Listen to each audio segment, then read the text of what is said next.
Bismillah. Alhamdulillah salatu wassalamu ala Rasulillah wa ala alihi wa sahbihi wa man wala wa man ittaba'a bi ihsanin ila yaumil qiyamah. Kita masuk ke poin ketiga di juz 3 ini. Adabul janaiz, adab terkait jenazah.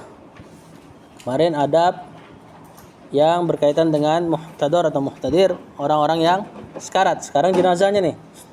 Yang pertama adamun na'yi.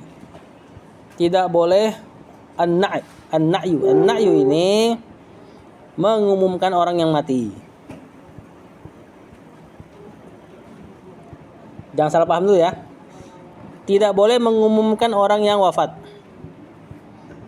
Anda baca dulu hadisnya. Rawat Tirmizi, meriwayatkan Imam At-Tirmizi, wa qala hasan sahih, dan dia berkata ini hadis yang hasan sahih. An Hudzaifah, dari Hudzaifah ibn al-Yaman, qala, dia berkata, idza mittu, kalau aku wafat, fala tu'zinu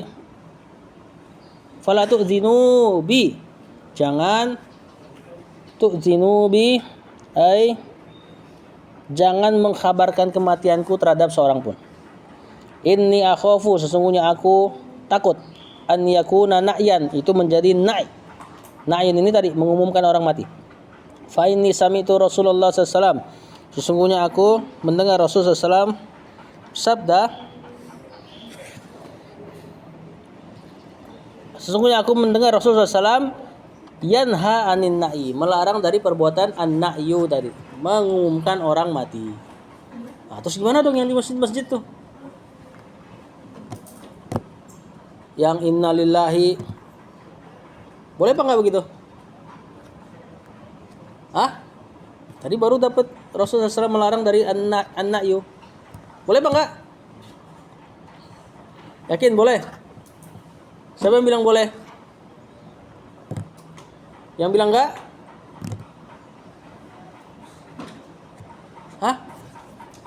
Kata Hudzaifah, kalau aku mati jangan kabarin kematianku kepada seorang pun, karena aku takut itu termasuk an-na'yu. Dan aku mendengar Rasulullah SAW melarang dari an-na'yu, mengumumkan orang wafat. Nah, di situ ada catatan kaki. Kalau di kitab, wan na'yul manhiyu, mengumumkan orang mati yang terlarang itu, wal munadatu, yaitu berteriak-teriak. Ini sifat orang jahiliyah. Orang jahiliyah dulu kalau ada orang yang besar wafat, dia keliling-keliling, telah mati fulan, paham enggak?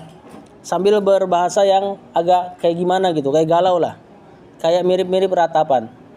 Adapun cuma mengkabarkan dengan telepon dan selainnya tanpa harus teriak-teriak, fala ba'sa bihi, maka tidak apa-apa. Sebagaimana Nabi SAW mengkabarkan kematian syuhada Mu'tah, syuhada dari perang Mu'tah, beliau kabarkan. Kematian Najasyi raja Habasyah, Rasul kabarkan juga. Jadi enggak mutlak, ya.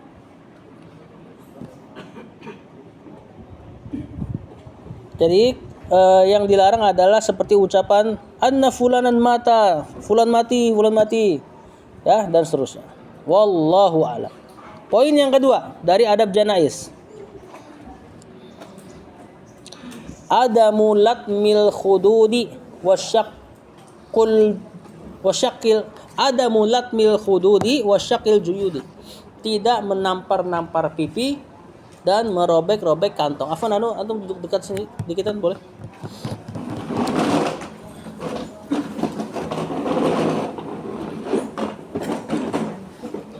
Ketika wafat, adab menghadapi jenazah adalah tidak menampar pipi dan merobek kantong. Nampar pipi dan merobek kantong siapa di sini maksudnya? Jenazah. Apa gimana? Diri sendiri. Ahsan. Kenapa itu? Itu simbol apa? Penyesalan. Ratapan. Fa fi sahihain an Abdullah, dari Abdullah. Sini ya, ini Abdullah bin Mas'ud. Qala Nabi sallallahu alaihi wasallam, Nabi berkata, laisa minna, bukan bagian dari kami.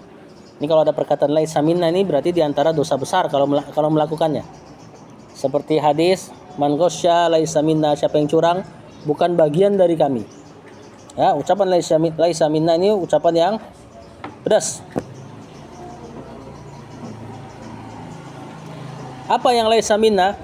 Man latamal khudud, orang yang menampar-nampar pipi, wasyaqqal juyub, merobek-robek kantong, wada'a bi bid'ah al jahiliyati, dan dia berteriak dengan teriakan-teriakan jahiliyah.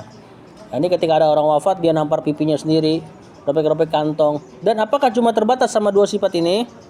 Nampar pipi dan robek-robek kantong? Maka tidak. Ya. Misalnya apa lagi? Ratapan yang sering terjadi di orang kita, walaupun tidak nampar pipi, tidak robek kantong. Kalau nangis, Rasul juga nangis ketika anaknya wafat, Ibrahim. Hah? Mukul-mukul tembok misalnya, ada yang kayak gitu. Atau tantrum kan. Tantrumnya anak kecil yang suka apa? Step. Yang dia tidur guling-guling sambil nangis. Kan ada loh orang yang keluarganya wafat dia sampai kayak gitu. Tidur di bawah guling-guling, teriak-teriak, atau mencela takdir, di antara yang terlarang juga. Atau di antaranya juga ucapan-ucapan jahiliyah yang terlarang seperti ucapan kalau saja, kalau masih hidup, kasihan anak-anakmu ditinggalin, nanti makan apa? Ucapan-ucapan yang kurang baik ini. Ini masuk ke ucapan jahiliyah yang tadi kata Rasulullah SAW bahwasanya tidak bagian dari kami, bukan bagian dari kami. Ya, ini orang-orang yang da'a bidakwal jahiliyah, menyeru seruan jahiliyah ketika meratap, ucapan-ucapan mencela takdir tadi dan seterusnya. Poin ketiga, nah ini lebih umum lagi. Adamun niyaha, tidak boleh meratap, ya ini meratap jahiliyah. Fa fi sahihain an ummi Atiyah radhiyallahu anha qalat akhadha alaina an-nabiy sallallahu alaihi wasallam indal bai'ah an la tanuha. Dia berkata, ini sahabiat ya. Rasulullah SAW mengambil baiat dari kami, ya ini para perempuan, an la tanuha, untuk tidak berniyahah. Jadi yang sering melakukan niyahah, ratapan, adalah kaum perempuan. Makanya perempuan tidak disukai dalam syariat untuk ngantar jenazah, ziarah kubur. Sangat tidak disukai perempuan. Bahkan ada dalam hadis kalau nggak salah, atau pemahamannya ulama, anda lupa ya, seorang istri kalau suaminya wafat, maksimal nganterin cuma sampai depan pintu, nggak usah ngikut ke kuburan. Karena perempuan hatinya lemah. Kalau ngeliat suaminya dikubur, masukin tanah itu bisa meratap mereka. Yang awalnya imannya udah kokoh, ngelihat keadaan seperti itu, bisa terucap hal-hal yang nggak diinginkan. Nanti jadi doa yang diaminkan dari malaikat. Hadis yang kedua dari poin yang ketiga ini masih rawa Muslim an Abi Malik Al-Asy'ari, dari Abu Malik Al-Asy'ari, haddatsahu anna Nabi SAW, ada seseorang yang menceritakan kepada dia bahwasanya Nabi SAW berkata, arbaun fi ummati, ada 4 kelompok dari umatku, min amril jahiliyah, yang 4 perkara ini adalah, bukan 4 kelompok ya, ada 4 dari perkara jahiliyah fi ummati, yang ada terus pada umatku. La yatrukunahunna, yang umatku tidak maksudnya umatku tidak meninggalkan 4 ini. Maksudnya umatnya Muhammad SAW akan sering melakukan 4 perkara jahiliyah ini. Yang pertama, al-fakhru fil ahsab, berbangga-bangga dengan ahsab, yakni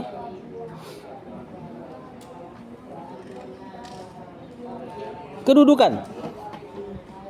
Berbangga-bangga dengan kedudukan, seperti berani, berbangga dengan keberaniannya, berbangga dengan bapaknya, berbangga dengan sukunya.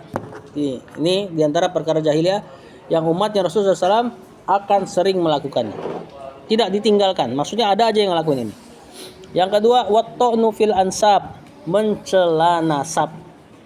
Ini sebaliknya tadi berbangga dengan nasab sendiri atau kedudukan sendiri, sekarang mencela orang lain dari sisi nasab. Dasar Jawa lo misalnya. Ini ucapan-ucapan jahiliyah, nggak boleh seseorang mengatakan ini. Jawa adalah kunci. Ada tuh orang netizen kayak gitu tuh. Atau suku-suku lain yang memang jadi bahan olok-olok. Ini perkara jahiliyah yang kaum muslimin nggak akan meninggalkannya. Maksudnya akan selalu ada yang suka melakukan ini. Nah, antum yang ngaji harusnya menghindari ini. Wal istisqa bin nujum, menebak-nebak hujan atau minta hujan dengan bintang. Wallahu alam. Maksudnya apa di sini? Oh, mengatakan begini. Oh, bakal turun hujan ini karena bintangnya lagi begini dan seterusnya. Wallahu alam, ini termasuk astrologi namanya masalah. Baik.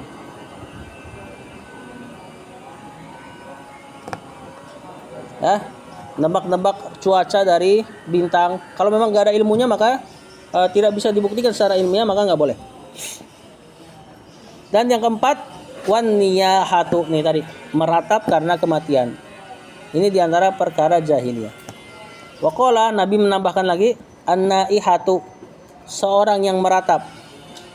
Idza lam tatub, kalau dia nggak bertobat, qabla mautiha, sebelum wafatnya, tuqamu yaumal qiyamah, dia akan dibangkitkan di hari kiamat, wa 'alaiha sirbalun min qatiran, dan dia akan memakai pakaian besi min qatiran,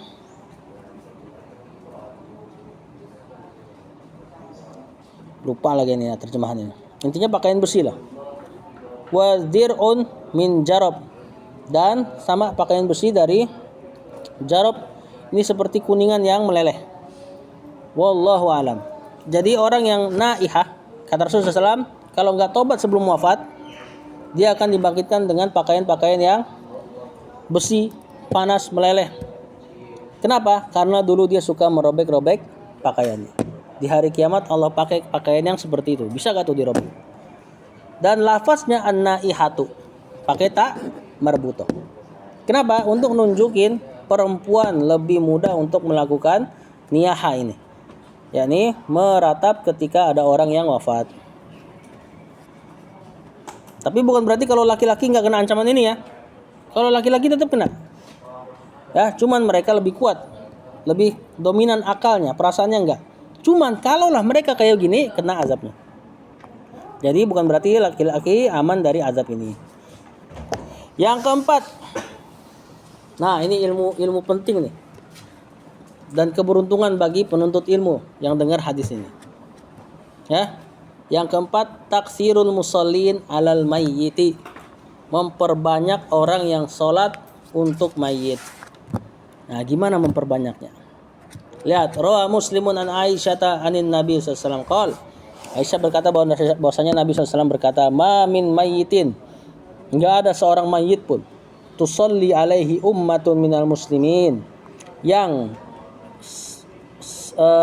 kaum muslimin salat untuknya, ya baluguna mi'atan, yang mencapai 100 orang, kulluhum yasfa'una lahu, yang semuanya memintakan syafaat untuknya, maksudnya mendoakannya, illa syuffi'u fihi, kecuali pasti dia dapat syafaat dari orang yang sholat.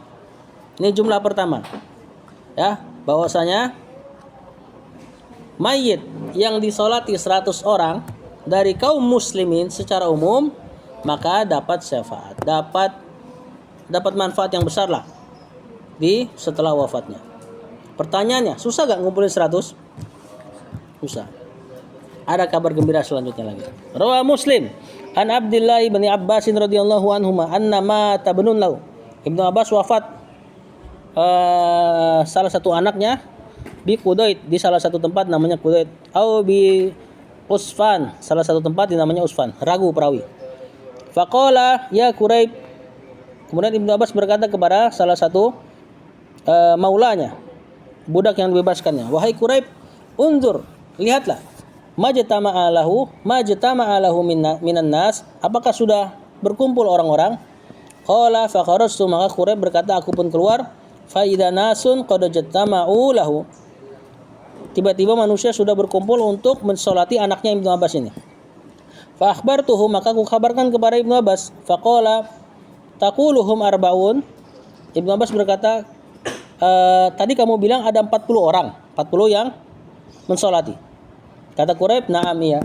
Kata Ibnu Abbas, qala akhrijuhu, keluarin anakku tuh, ya ini suruh sholatin.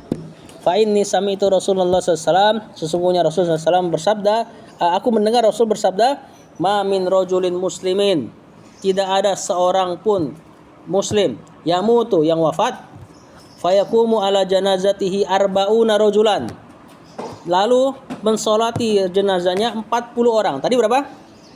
Cepet. Sekarang 40. La yusrikuna billahi syai'a. Tapi 40 ini harus tidak pernah menyekutukan Allah sama sekali. Yakni dari kaum muwahhidin, orang-orang yang bertauhid. Illa syafa'ahumullahu fihi, kecuali Allah pasti memberi syafaat terhadap mayit tersebut dari syafaat pensolatnya. Jadi pertama, kalau antum bisa kumpulin 100 orang, itu diantara faidah atau diantara manfaat yang bisa dikasih ke mayit untuk sholatin dia. Kalau enggak 100, 40, tapi 40-nya muwahhidin. Tahu muwahhidin? Orang yang bertauhid. Mungkin model-modelnya kalau muwahhidin ini ya orang-orang yang udah ngaji, santri. Nah, kalau ada 40 orang aja, mayitnya insya Allah dapat syafaat. Ya, jadi penting nih untuk ngumpulin ini. Sekarang kalau nggak nyampe 40, kabar gembira lagi buat penuntut ilmu. Hadis satu lagi, rawa Abu Daud wa Tirmidzi wa hasanahu an Malik bin Hubairah. Qala Rasulullah SAW. Rasul berkata, ma min muslimin, tidak ada seorang muslim yamutu yang wafat, fayusalli alaihi, salat untuknya salah satu sufufin, 3 saf, minal muslimina, dari kaum muslimin, illa aujaba, kecuali wajib untuk itu mayit.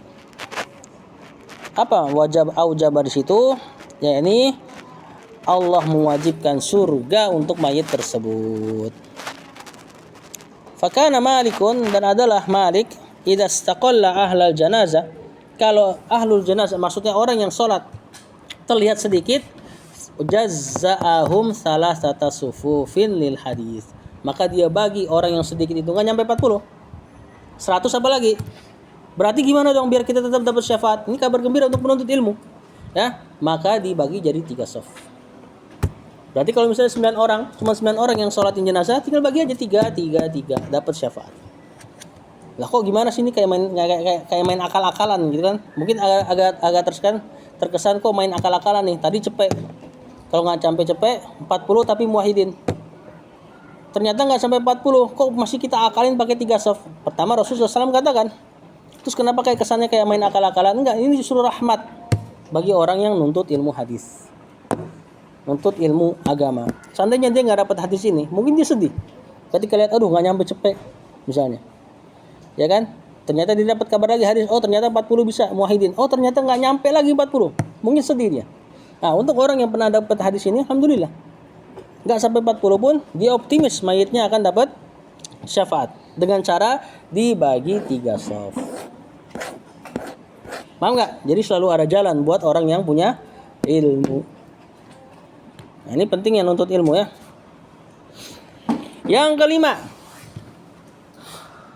adab dari janaiz, an yahmilaha ar-rijalu dunan nisa'i. Hendaknya yang bawa jenazah adalah laki-laki, bukan perempuan. Nah, perempuan nggak perlu angkat jenazah. Rawal Bukhari an Nabi Sa'id al-Khudri radhiyallahu anhu anna Rasulullah sallallahu alaihi wasallam qala, idza wudi'atil janazatu, kalau jenazah sudah diletakkan, wahtamalahar rijalu ala a'naqihim, dan dipikul jenazah oleh para lelaki di pundak-pundak mereka, fa in kanat sholihatan, kalau misalnya jenazahnya soleh, qalat qaddimuni, maka dia akan mengatakan percepat aku, kata si jenazah. Wa in kanat ghairu sholihatin, kalau jenazahnya tidak soleh. Nah, ini kemarin ya faedah ya, Rasulullah SAW tidak mengatakan toleh itu buruk, tapi dibilang tidak soleh untuk meminimalisir ucapan buruk. Qalat, maka jenazah akan mengatakan, ya wailaha, celaka, aina yazhabuna biha, mau dibawa kemana nih jenazahku. Ini mesti kita imanin ini perkara gaib. Jadi jenazah yang dipikul sama orang yang para lelaki yang memikul jenazah, itu ruhnya berada di dekat dia sambil teriak-teriak. Kalau soleh maka qaddimuni, buruan. Dia udah nggak sabar masuk alam barzah. Kalau nggak soleh dia akan berteriak, ya wailaha, celaka, aina yazhabuna biha. Kalian mau bawa kemana nih jenazahku? Saking mereka takut untuk dimasukkan ke alam barzah. Kata Rasulullah SAW, yasma'u sautaha. Ini suara ini kedengeran. Kullu syai'in, oleh setiap segala sesuatu. Illal insan, kecuali manusia. Kecuali manusia. Berarti yang bisa dengar suaranya siapa? Hewan-hewan, malaikat.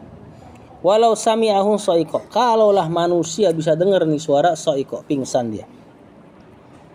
Ya, dan ini hikmahnya diantaranya. Kenapa Allah sembunyikan suara-suara yang serem kayak gini? Coba kalau seandainya ditampakkan, nggak ada yang ngurus jenazah, ya kan? Baru angkat dengar pingsan, takutlah. Ya, juga diantara hikmahnya untuk menguji kita dengan yang gaib. Kalaulah terdengar ini suara, kira-kira ada orang kafir gak? Hah? Gak ada. Karena orang kafir akan lihat sesuatu yang gaib. Oh, ternyata orang Islam bener ya. Tuh kok yang mati jenazahnya ternyata ada kedengaran suara qad dimuni. Oh, berarti mereka minta disegerakan. Berarti Islam agama yang benar. Giliran kakek saya misalnya nih. Misalnya atau enggak orang tuanya kafir baik banget dermawan.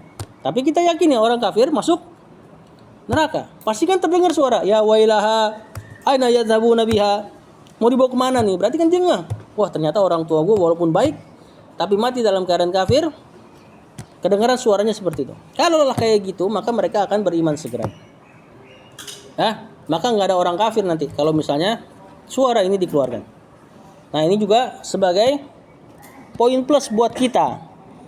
Kita yang beriman terhadap hal yang gaib itu punya poin plus di sisi Allah karena kita mengimani sesuatu dari kabar doang tanpa harus kedengaran.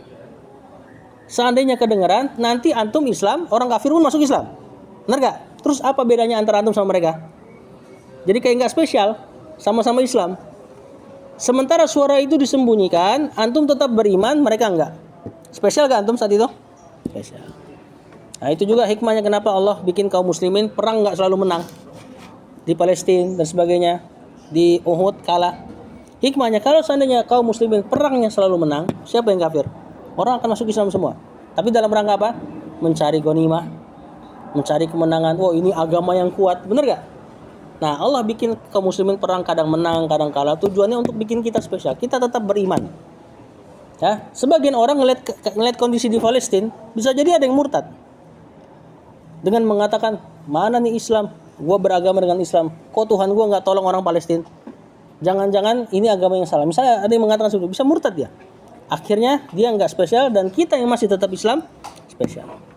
Nah, ini diantara hikmah kenapa hal-hal yang gaib kadang disembunyikan untuk menspesialkan seseorang dan untuk menjatuhkan orang yang lain. Poin yang keenam, al-isra bil janazati isra'an wasaton. Menyegerakan menyelenggarakan jenazah isra